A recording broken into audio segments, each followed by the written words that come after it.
All right, it has been a hot minute since I've done a mining related video, mind you. We're going to be doing Eternity for the 4080 non-super, obviously. We're going to be using G miner for today. And we're using two miners instead of Wooly Pooly. Obviously, there's not very much to pick for the pools, unfortunately.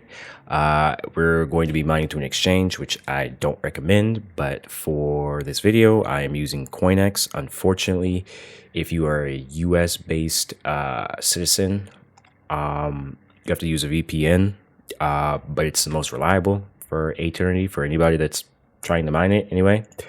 We're gonna hop on over to showing the memory type, which it should be.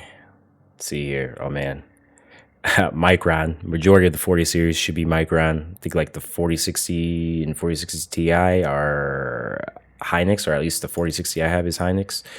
We're gonna come on over here and look at the power draw for the GPU, which looks like to be about 22 to 23 watts. For the whole entire system right now, it's running at about 160 watts, usually idle.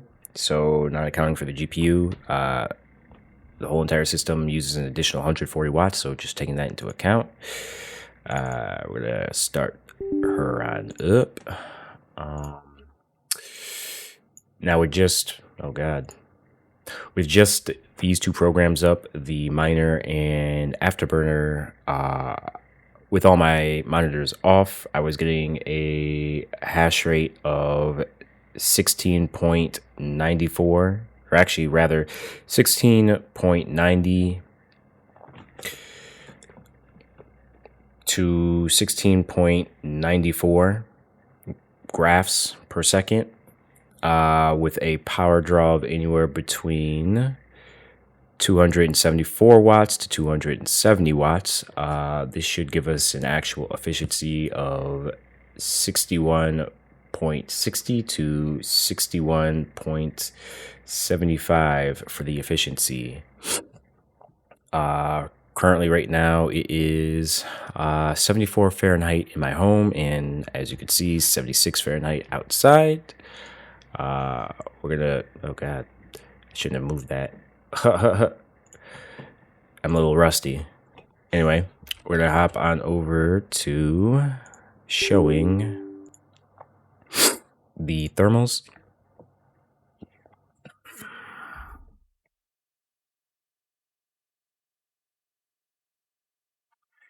So for the GPU regular temperature, we're getting about 51 to 52 C.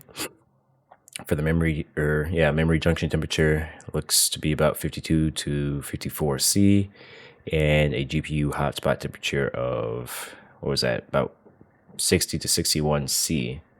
So not running too hot, thankfully, since the 4080 and 4090 have pretty decent big coolers on them. Majority of the models anyway.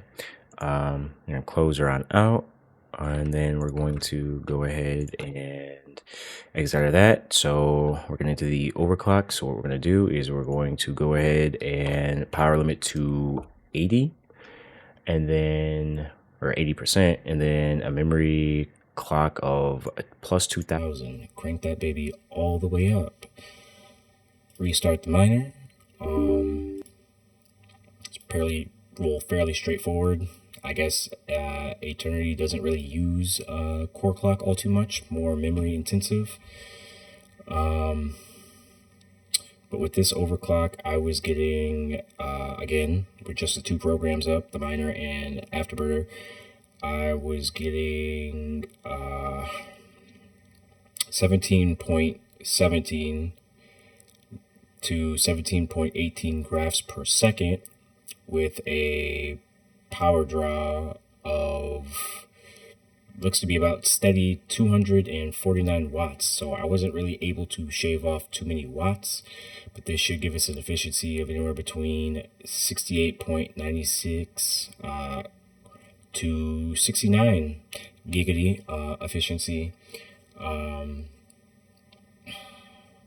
Now, actually forgot to read off the at the wall for non-overclock, but probably not going to go back and do that. But currently right now I am getting a wattage of anywhere between 373 to 377, it looks to be about. So little thirsty for some electricity. We're gonna dive back on into, here we go, the thermals. There will be a link down in the description of this same overclock with the actual hash rate. You obviously aren't going to see the actual hash rate because I have all this extra stuff up, obviously, and my monitors are on, obviously. But we are getting a GPU temperature of 50C to 51C, so it came down just a little bit, or it's still kind of ramping up just a little. GPU memory junction temperature of 56C, so that kind of went up a tad bit, and a GPU hotspot temperature of 56 to about, looks like 60 almost C.